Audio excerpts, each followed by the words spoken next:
নমস্কাৰ স্বাগতম জনাইছোঁ পুনৰ নতুন এটি ভিডিঅ'লৈ।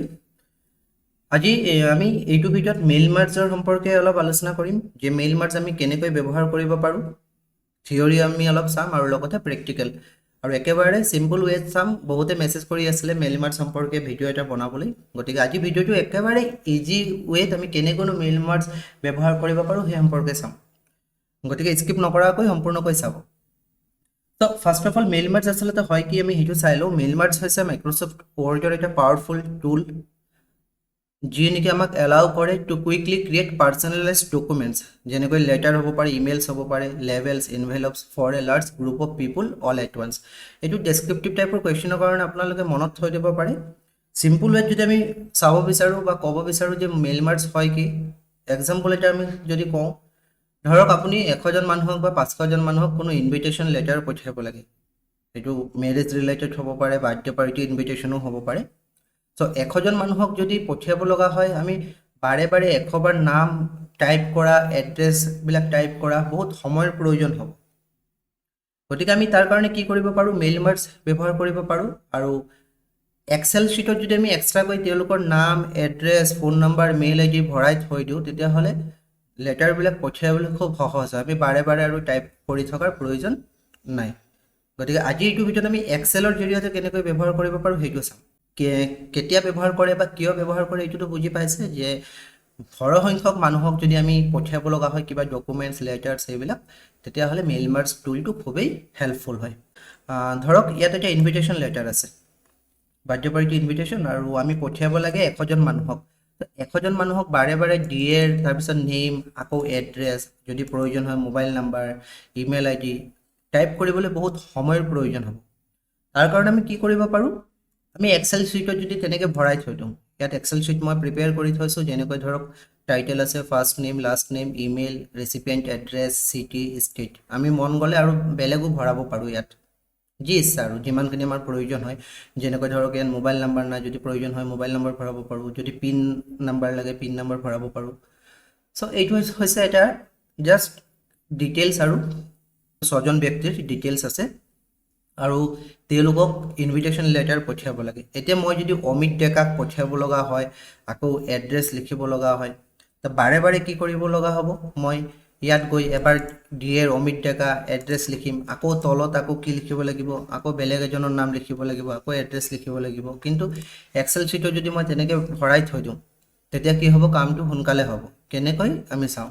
চ' মেইল মাৰ্জৰ কাৰণে আমি ক'ত যাব লাগিব, প্ৰথম যিটো নেকি মেইলিং অপশ্যন আছে, মেইলিং অপশ্যনত যাম। মেইলিং অপশ্যনত যোৱাৰ পিছত ইয়াত এনভেলপছ, লেভেলছ বহুতখিনি অপশ্যন পাম। আমি জাষ্ট ষ্টাৰ্ট মেইল মাৰ্জ বুলি আছে, তাত যিটো নেকি ষ্টেপ বাই ষ্টেপ মেইল মাৰ্জ উইজাৰ্ড বুলি আছে সেইটো চিলেক্ট কৰিম। চিলেক্ট কৰাৰ পিছত ৰাইট ছাইডত মেইল মাৰ্জৰ যিখিনি নেকি ফাংচনবিলাক আছে সেইখিনি দেখাই দিব। যেনেকৈ ধৰক প্ৰথমতে আছে কি ষ্টেপ 1 অফ 6, অৰ্থাৎ 6টা ষ্টেপত সেইটো হয়। তাৰে প্ৰথম ষ্টেপটো কি আছে, যে সিলেক্ট ডকুমেণ্ট টাইপ, যে লেটাৰ পঠিয়াম নে ইমেইল মেছেজ নে এনভেলপছ নে লেভেল নে ডাইৰেক্টৰী। চ' চিম্পল আমি লেটাৰ পঠিয়াব লাগে, গতিকে লেটাৰটো ক্লিক কৰা আছে, আমি নেক্সট ক্লিক কৰিম। নেক্সট ক্লিক কৰাৰ পিছত ছেকেণ্ড কি আহিব, how do you want to set up your letters, use the current document, start from a template, start from existing document. So' আমি এইটো ডকুমেণ্টে পঠিয়াম, গতিকে ইউজ দি কাৰেণ্ট ডকুমেণ্টেড থাকক ষ্টেপ 2। তাৰপিছত ষ্টেপ 2ৰ পিছত কি হ'ব, আমি নেক্সট ষ্টেপ 3লৈ যদি যাওঁ, আমি নেক্সট চিলেক্ট ৰেচিপিয়েণ্ট কৰিব লাগিব। ইয়াত ওপৰত কি দেখুৱাব, ওপৰত আছে use N existing list, select from Outlook context, আমি আউটলুক কণ্টেক্সটৰ পৰা ভৰাব পাৰিম, বা টাইপ এ নিউ লিষ্ট। যদি মই টাইপ এ নিউ লিষ্ট কৰোঁ আৰু ক্ৰিয়েট কৰোঁ, তেতিয়াহ'লে এই নামখিনি যিবোৰ আছে এক্সেল শ্বীটত যে দেখুৱাইছিলোঁ এইখিনি 1 by 1 আমি ইয়াত টাইপ কৰিব লাগিব। যেনেকৈ টাইটেল আছে, first name, last name, company name, address 1, address 2, city, state, zip code, country or region আছে, হোম ফোন, ৱৰ্ক ফোন, এইবিলাক গোটেইকেইটা মেণ্ডেটৰী নহয় ভৰোৱা, কিন্তু আমি ইয়াত ভৰাব পাৰোঁ নিজৰ ইচ্ছামতে। ঠিক আছে, ইয়াৰ পৰা নিউ এণ্ট্ৰি কৰিব পাৰোঁ, ডিলিট এণ্ট্ৰি কৰিব পাৰোঁ।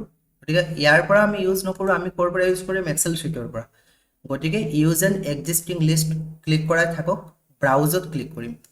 ব্ৰাউজত ক্লিক কৰাৰ পিছত য'ত নেকি মই ছেভ কৰি থৈছিলোঁ, মই ইয়াত ক'ত ছেভ কৰি থৈছিলোঁ, যিটো নেকি ইয়াত মেইল মাৰ্জ বুলি এক্সেল শ্বীট এটা বনাই থৈছিলোঁ, এইটো ডাবল ক্লিক কৰিম, ডাবল ক্লিক কৰাৰ পিছত ইয়াত शीट 1 বুলি আহিছে আৰু ইয়াত এটা চেক কৰা আছে first row of the data contents column headers. তো এইটো চেক কৰা থাকক, একো প্ৰবলেম নাই, ওকে কৰিম। ওকে কৰাৰ পিছত মই যিখিনি ভৰাইছিলো ইয়াত চব আহি গৈছে, অলপ মই জুম কৰি দিছো, ইয়াত চাব আহি গৈছে। লাষ্ট নেম আছে, ফাৰ্স্ট নেম আছে, টাইটেল আছে, সিটি আছে, স্টেট, ইমেইল আৰু ৰেচিপিয়েন্ট এড্ৰেছ আছে।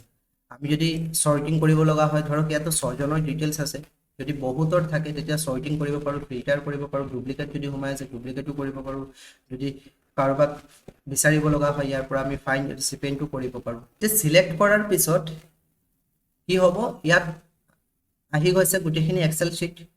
তাৰ পিছত যি আমাৰ লেটাৰ আছিলে, লেটাৰ কি আছে যে বাৰ্থডে পাৰ্টি ইনভিটেশ্যন, ডিয়েৰ, তাৰপিছত নেম আছে, এড্ৰেছ আছে আৰু লেটাৰটো টাইপ কৰা আছে। আপোনালোকে এনেকুৱা সিম্পল লেটাৰ মুখস্থ কৰি থৈ দিব, কাৰণ যদি এক্সামত ডেসক্ৰিপটিভ টাইপৰ কুৱেশ্যন আহে বা নিজে যদি বনাব কয়, ক্ৰিয়েট কৰিব কয় যে বাৰ্থডে ইনভিটেশ্যনৰ কাৰণে মেইল মাৰ্কছ ব্যৱহাৰ কৰিব লাগে বা মেৰেজ ইনভিটেশ্যনৰ কাৰণে, সব 2-3টা মান আপোনালোকে মনত থৈ দিব আৰু সিম্পলকে, ইমান একেবাৰে টাফ মুখস্থ নকৰিলেও হ'ব, সিম্পল ৱৰ্ড থকাকে। তো এতিয়া কি কৰিব লাগিব, ডিয়েৰ নেম আছে, নেমটো মই ইয়াত লিখি থৈছিলো, আপোনালোকে যদি বিচাৰে এইটো বেক স্পেচ কৰি ডিয়েৰ বুলি থাকক। ইয়াত নাম থাকিব লাগিব, তো নামটো ভৰাবলৈ আমি কি কৰিম, প্ৰথমতে ইয়াত যিটো নেকি ইনসাৰ্ট মাৰ্জ ফিল্ড বুলি আছে, ইনসাৰ্ট মাৰ্জ ফিল্ডত মই টাইটেলটো ভৰালো, ঠিক আছে। এগেইন ফাৰ্স্ট নেম মই এটা স্পেচ দি ল'ম, স্পেচ দি পিনে ফাৰ্স্ট নেম, আকৌ এটা স্পেচ, আকৌ লাষ্ট নেম, অৰ্থাৎ ইয়াত title, first name, last name আহি যাব। এড্ৰেছৰ ঠাইত যদি আপুনি বিচাৰে তাতে কাৰ্সৰ থব পাৰিব, এড্ৰেছৰ ঠাইত ৰেচিপিয়েন্ট এড্ৰেছ যিটো মই থৈছিলো এইটো দিব পাৰে। তাৰপিছত এণ্টাৰ প্ৰেছ কৰি এইবোৰ মিলাব পাৰিব, যেনেকৈ আমি ডকুমেণ্টছত মিলাও তেনেকৈ মিলাব পাৰে। ৰেচিপিয়েন্ট এড্ৰেছৰ পিছত যদি মই মেইল আইডি ভৰাব লাগে তেন ইমেইলটো ক্লিক কৰিম।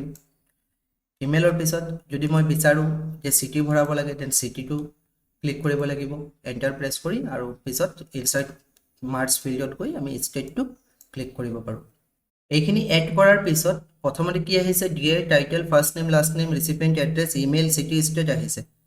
কাক পঠিয়াইছো বা কাৰ নাম আছে এতিয়ালৈকে দেখুৱা নাই, তাৰ কাৰণে কি কৰিম, আমি আকৌ নেক্সট ৰাইট ইউৰ লেটাৰ ক্লিক কৰিম। ৰাইট ইউৰ লেটাৰ ক্লিক কৰাৰ পিছত লেটাৰটো ৰাইট কৰা আছে, অলৰেডি ইয়াত ভৰোৱা আছে। আকৌ নেক্সট ষ্টেপ যাম, নেক্সট প্ৰিভিউ ইউৰ লেটাৰ্ছ বুলি। তো যেতিয়া প্ৰিভিউ কৰিম, এতিয়া চাব মিষ্টাৰ অমিত ডেকা, HS নং, হাউচ নং 14, গুৱাহাটী ওলাইছে। আমি ৰাইট সাইডত যিটো ৰেচিপিয়েন্ট 1 বুলি আছে সেইটো নেক্সট যদি কৰোঁ কাৰ্সৰ এইটো, তেতিয়াহ'লে নিকি দাস ওলাইছে। আকৌ যদি মই 3 নম্বৰ চাওঁ ৰাহুল গগৈ ওলাইছে। ওপৰতো চাব পাৰিব, ইয়াত যিটো আছে ABC প্ৰিভিউ ৰিজাল্টছৰ সাইডতো আছে, বা আমি তাতো কৰিব পাৰোঁ। এইটো কৰাৰ পিছত আমি এগেইন নেক্সট কমপ্লিট দি মাৰ্জত যাম। যদি নেক্সট কমপ্লিট দি মাৰ্জত যাওঁ তেতিয়াহ'লে প্ৰিণ্ট আৰু এডিট ইণ্ডিভিজুৱেল লেটাৰ দেখুৱাব। তো প্ৰিণ্ট কৰিলেতো আমি গোটেইকেইটা প্ৰিণ্ট কৰিব পাৰোঁ, অল বুলি আছে বা কাৰেণ্ট ৰেকৰ্ড আছে, যিটো পেজ ওলাইছে সেইটো, বা আমি কোনটো পেজৰ পৰা কোনটো প্ৰিণ্ট কৰিব লাগে সেইটো ইচ্ছামতে কৰিব পাৰোঁ।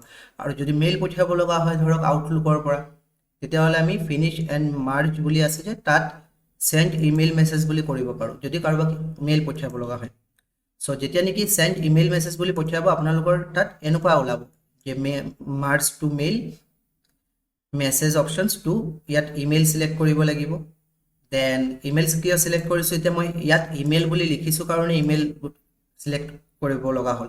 যদি ইমেইল এড্ৰেছ বুলি লিখা থাকে তাত ইমেইল এড্ৰেছ চিলেক্ট কৰিব লাগিব। অৰ্থাৎ আমি তাত এক্সেলত যিখিনি ভৰাইছিলোঁ title, first name, last name এইখিনি আহিছে। তো মই তাত ইমেইল বুলি ভৰাইছিলোঁ, ইমেইল ক্লিক কৰিব লাগিব। ছাবজেক্ট লাইনটো কিহৰ ছাবজেক্ট, ধৰক ইনভিটেশ্যনৰ ছাবজেক্ট, গতিকে মই ইনভিটেশ্যন বুলি লিখি দিব পাৰোঁ। HTML থাকক, তাৰপিছত অ'কে কৰিলে আউটলুক খুলিব, আউটলুকৰ পৰা আমি পঠিয়াব পাৰিম। কিন্তু আমাক যদি গোটেই 100খন প্ৰিণ্ট লাগে তেতিয়াহ'লে প্ৰিণ্ট কৰিম, গোটেইকেইটা প্ৰিণ্ট কৰিব পাৰোঁ। সো বাৰে বাৰে টাইপ কৰাৰ প্ৰয়োজন নাই, আমি এবাৰতে কি কৰিলোঁ, এক্সেল শ্বীটত ভৰাই ল'লোঁ, আৰু এক্সেল শ্বীটত ভৰাই একেবাৰে 100জনৰ আমি প্ৰিণ্ট কৰিব পাৰিম সেই মেইল মাৰ্জৰ জৰিয়তে। সো মেইল মাৰ্জৰ কামটো হৈছে এইটোৱে। তো আই হোপ আপোনালোকে এইটো বুজি পাইছে। যদি কিবা ডাউট থাকে তেতিয়াহ'লে কমেণ্ট ছেকশ্যনত জনাব, ইয়াৰ ওপৰত লাগিলে আৰু এটা ভিডিঅ' প্ৰস্তুত কৰি দিম। আৰু যদি একো ডাউট নাই, ভালদৰে যদি বুজি পাইছে তেতিয়াহ'লে কমেণ্টত জনাবলৈ নাপাহৰিব। Thank U.